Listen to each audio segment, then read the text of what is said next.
పునీత అంతో అనే వారిని గౌరవిస్తూ ఆయనను గురించి ధ్యానము చేసుకునేటువంటి ఈ సమయంలో అంతోని వారి జీవితంలో జరిగినటువంటి ఒక సంఘటన జ్ఞాపకం చేసుకుందాం. ఒకసారి ఒక యువకుడు పాప సంకీర్తనం చేయడానికి పునీత అంతోని వారి వద్దకు వెళ్ళాడు. పాప సంకీర్తనం చేసిన తర్వాత నేరుగా ఇంటికి వచ్చాడు. ఏం జరిగిందో ఏమిటో ఎవరికీ తెలియదు. కానీ ఎవ్వరితో మాట్లాడకుండా నేరుగా ఇంటికి వచ్చినటువంటి ఆ యువకుడు ఒక పెద్ద కత్తి తీసుకొని తన కాలుని నరికేసుకున్నాడు. రక్తపు మడుగులో కొట్టుమిట్టాడుతూ ఉన్నటువంటి ఆ యువకుడిని ఇరుగు పొరుగు వారు వచ్చి నిలదీశారు, నీవు ఎందుకు ఇలా చేశావు అని. అప్పుడు ఆ యువకుడు ఇలా చెబుతూ ఉన్నాడు, నేను చాలా రోజుల నుంచి మా అమ్మను హింసిస్తూ ఉన్నాను. ఆమె మౌనంగానే భరిస్తూ వచ్చింది. కానీ ఈ రోజున నేను నా కాలితో అమ్మను తన్నాను. ఆమె క్రింద పడిపోయింది. నాకు బాధ కలిగింది అలా చేసినందుకు. అందుకే వెంటనే నేను అంతోని వారి దగ్గరకు వెళ్ళి పాప సంకీర్తనము చేశాను. అంతోని గారు నాతో ఓ మాట అన్నారు, అలాంటి పని చేసినటువంటి వాళ్ళ కాళ్ళు వాస్తవానికి నరికివేయాలి అని చెప్పారు. నాకు నిజమేననిపించింది. 9 మాసాలు నన్ను కని మోసి పెంచినటువంటి తల్లిని నేను ఈ కాలితో తన్నాను కదా అని చెప్పి వెంటనే నా కాలిని నరికేసుకున్నాను అని చెప్పి కన్నీటితో చెబుతూ ఉన్నాడు. ఇరుగు పొరుగు వారంతా ఆ దృశ్యాన్ని చూచి వెంటనే పునీత అంతోని వారికి కబురు చేస్తూ ఉన్నారు. అంతోని వారు వెంటనే అక్కడకు వచ్చి పరిస్థితిని చూచారు. 2 ముక్కలుగా ఉన్నటువంటి ఆ కాళ్లను ఆశీర్వదించి మళ్ళీ దగ్గరకు తీర్చారు. ఎప్పుడైతే విరిగినటువంటి లేక నరకబడినటువంటి ఆ ముక్కను తెచ్చి అసలు కాలికి దగ్గరగా పెట్టారో అవి 2 కూడా అతుక్కొని పోతూ ఉంటాయి. అంతోని వారు చేసినటువంటి అద్భుతాన్ని చూచి అందరూ కూడా భగవంతుణ్ణి స్తుతిస్తూ ఉన్నారు. మరి అంతోని వారు నిజంగా కాలు నరుక్కోమని చెప్పారంటే వాస్తవానికి తల్లిదండ్రులను గౌరవించాలి. గౌరవించకపోతే ఆ పాపము ఎంతటి ఘోరమైనటువంటిది అని మాత్రము తెలియచెబుతూ ఉన్నారు. ఎందుకు అంటే సాక్షాత్తు ప్రభువే అంటూ ఉన్నారు. మార్కు సువార్త 9వ అధ్యాయము 42వ వచనములో మనము గమనించినట్లయితే ఎవరైనా సరే దుర్మాతృక ఇవ్వడము కంటే అలాంటి వారికి మెడకు తిరుగటి రాయి కట్టబడి సముద్రములో పడద్రోయబడడం మేలు. ఎందుకు అంటే ఆ మనిషి చావాలి. ఇక మరొక వ్యక్తి పాపం చేయడానికి కారణమయ్యేటప్పుడు ఆ వ్యక్తి చావడమే మెరుగు అని చెప్పే ప్రభు అంటున్నారు. కానీ అలా దుర్మాతృకనిచ్చిన వాళ్ళందరికీ కూడా మెడకు తిరుగటి రాయి కొట్టి సముద్రములో పారవేసి సచ్చిందాకా దాంట్లోనే ఉంచమని అర్థము కాదు. అంటే ఆ చేసినటువంటి పొరపాటు ఎంత తీవ్రమైనటువంటిది అని తెలియచెప్పడమే ప్రభువు ఉద్దేశ్యము.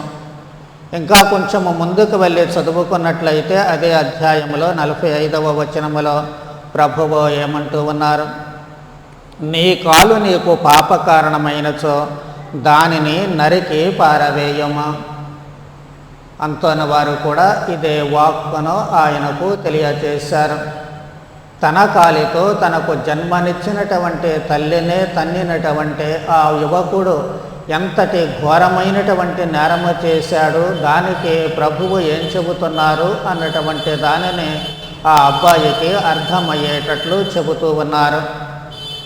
అర్థము చేసుకున్నటువంటి ఆ కుర్రవాడు ఇక తన పాపానికి నిష్కృతి లేదు, అది కేవలము ఈ కాలును నరికి వేసుకోవడమే అని చెప్పి భావించి తాను ఆ పని చేస్తూ ఉన్నాడు.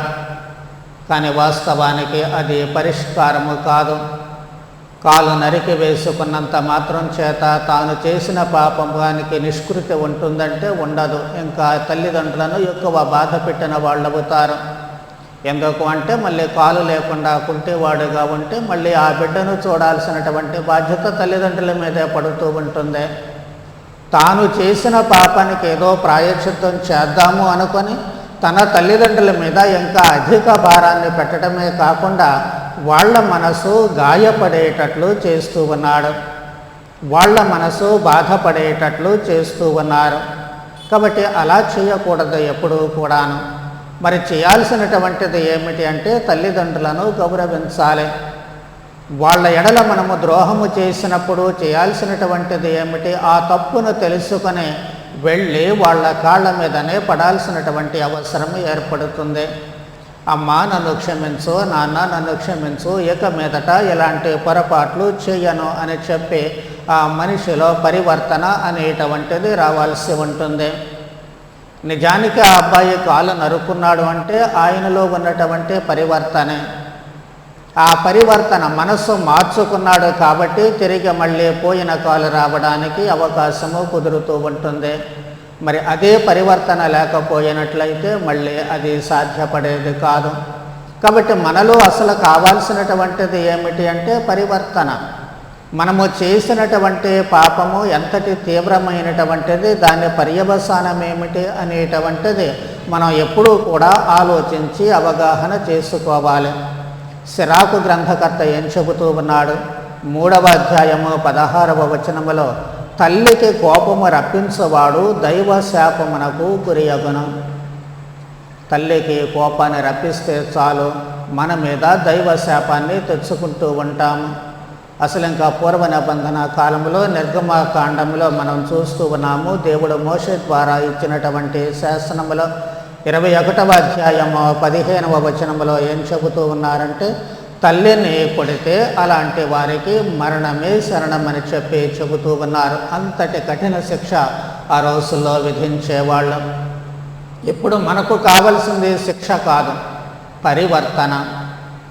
మనలో ఆ మనస్సు మారడం అనేటువంటిది. అమానవీయంగా ప్రవర్తించేటువంటి మనము మానవతా దృక్పథంతో ప్రవర్తించాల్సినటువంటి అవసరము ఏర్పడుతూ ఉంటుంది. కాబట్టి క్షమాపణలు కోరాలి. వాస్తవానికి ఈ రోజుల్లో ఎంతమంది తల్లిదండ్రులను క్షమాపణలు కోరుతూ ఉన్నారు. పైగా అదేదో తాము గొప్ప ఘనకార్యం చేసినట్లుగా వాళ్ళు భావిస్తూ ఉంటారే తప్ప చేసినటువంటి తప్పులకి అమ్మా నన్ను క్షమించు, నాన్న నన్ను క్షమించు అడిగేటువంటి వాళ్ళు చాలా తక్కువ మందే ఉంటూ ఉంటారు. వాస్తవానికి మన అమ్మా నాన్నలు మనకు అవకాశాన్ని ఇవ్వరు. ఒకసారి వాళ్ళ ముందు నిలబడి తలదించుకుంటే చాలు, వాళ్ళు హక్కున చేర్చుకుంటారు. కానీ అంత మాత్రం చేత మనము దానిని అంత తేలికగా తీసుకోకూడదు. మనలో ఉన్నటువంటి ఆ పరివర్తనను మనము బయటికి వ్యక్తీకరించాలి, ఆ భావ ప్రకటన చేయాలి. అలా చేయకపోతే మళ్ళీ మళ్ళీ అదే తప్పులు చేసేటువంటి ప్రమాదము ఏర్పడుతూ ఉంటుంది. ఈ రోజుల్లో మనం జాగ్రత్తగా గమనించినట్లయితే ప్రేమికుల మధ్య గొడవ అయితే ఇమ్మీడియట్గా ఏం చేస్తారు? క్షమించు అని చెప్పి మెసేజ్లు పెడుతూ ఉంటారు. స్నేహితుల మధ్య గొడవలు వస్తే ఇమ్మీడియట్గా మెసేజ్లు పెడుతూ ఉంటారు. లేదా భార్యాభర్తల మధ్య గొడవలు వస్తే క్షమించు అని చెప్పి మెసేజ్లు పెడుతూ ఉంటారు. కానీ అమ్మా నాన్నలకి ఎంతమంది పెడుతూ ఉన్నారు? క్షమించమని ఎంతమంది కనీసము ఆ మెసేజ్ల ద్వారానైనా అడుగుతూ ఉన్నారు? తాము చేసినటువంటి ఆ పొరపాటును మన్నించమని, మరెప్పుడూ ఇక అలాంటి పొరపాట్లు చేయమని ఎంతమంది చెప్పగలుగుతూ ఉన్నారు? కానీ చెప్పాల్సినటువంటి అవసరము ఏర్పడుతూ ఉంటుంది. వాస్తవానికి ఈ సంస్కృతి దిగజారిపోతుంది కాబట్టి ఈ రోజున ప్రపంచం మదర్స్ డే అని, ఫాదర్స్ డే అని ఏర్పాటు చేయాల్సినటువంటి దుస్థితి మనకు పట్టింది. ఎందుకంటే నాయన నీకు అమ్మ ఉంది గుర్తుపెట్టుకో, నాయన నీకు ఒక నాన్న ఉన్నాడు గుర్తుపెట్టుకో, వాళ్ళను గౌరవించు అని చెప్పడానికే మనం ఫాదర్స్ డే, మదర్స్ డే అని సెలబ్రేట్ చేసుకోవాల్సినటువంటి అవసరం ఏర్పడుతుంది. లేకపోతే సెలబ్రేట్ చేయాల్సినటువంటి అవసరం లేదు. మన అమ్మ మన గుండెల్లో పదిలంగా ఉన్నంత వరకు, మన నాన్న మన గుండెల్లో పదిలంగా ఉన్నంత వరకు వాళ్లకు ఏ ఇబ్బంది లేకుండా చూడాల్సినటువంటి బాధ్యత మనకుంది. సిరాకు గ్రంథకర్త ఏం చెబుతున్నాడు? ఒకవేళ వాళ్ళ బుద్ధి మందగించినను నీవు సహనముతో వారి అవసరాలు తీర్చాలి, వారిని దయతో చూడాలి అని చెప్పి అంటూ ఉన్నాడు. కాబట్టి మనలను కన్నటువంటి తల్లిదండ్రులను గౌరవించాలి అని చెప్పి 10 ఆజ్ఞలలో 4వ ఆజ్ఞ కూడా చెబుతూ ఉంటుంది, తల్లిదండ్రులను గౌరవించదవగాక. కాబట్టి మనము వారిని గౌరవించకుండా ఉంటే మన నాశనాన్ని లేక దైవ శాపాన్ని కొని తెచ్చుకున్నటువంటి వాళ్ళము అవుతూ ఉంటాము. అంతోని వారిలా ఇప్పుడు మనకు అద్భుతాలు వెంటనే చేసేటువంటి అవకాశం లేకపోవచ్చు. అయినప్పటికీ కూడా అది మనకు ఒక మంచి గుణపాఠాన్ని నేర్పాలి. ఖచ్చితంగా మనము తల్లిదండ్రుల ఎడల గౌరవ భావాన్ని చూపాలి. తప్పు చేసినప్పుడు సిగ్గు లేకుండా వాళ్లను క్షమించమని అడగాలి. ఊరికి అడగటం కాదు కానీ వాళ్ళ కాళ్ళు పట్టుకొని అడగాలి.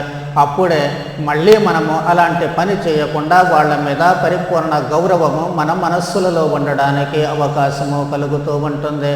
కాబట్టి ఈ రోజున పునీతంతోని వారిని స్మరణ చేసుకునేటువంటి సమయంలో మనలో తల్లిదండ్రుల ఎడల ఇలాంటి గౌరవ భావము ఎప్పటికీ ఉండగలిగేటట్లు, ఎప్పుడైనా పొరపాటు చేస్తే మరుక్షణంలోనే వాళ్లను క్షమాపణ కోరుతూ వారి ఎడల మనకున్నటువంటి ప్రేమభావాన్ని వ్యక్తం చేస్తూ మరెప్పుడూ అలాంటి పొరపాట్లు చేయకుండా ఉండడానికి అవసరమైన వరానుగ్రహాలు దయచేయమని పునీతంతోని వారి ద్వారా ప్రార్థన చేద్దాం. పితా పుత్ర పవిత్రాత్మ నామమున.